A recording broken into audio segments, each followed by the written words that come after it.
sound mirrors. To detect enemies, aircraft, the concave.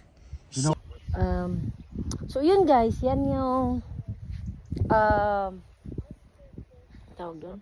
Mirror. Oh.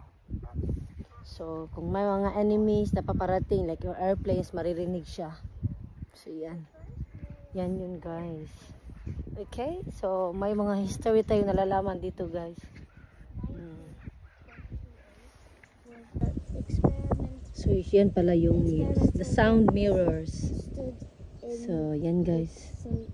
So we're kanang siyang yan. Dungeons here in United Kingdom, UK.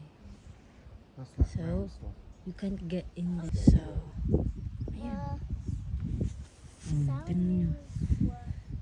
So this little bridge will rotate. And this parang lock siya. Maglalak siya yan. Tapos papunta doon. So mag-rotate siya guys. Ching, ching, ching. And that could turn to a small bridge. So that you can go in there. We don't know when.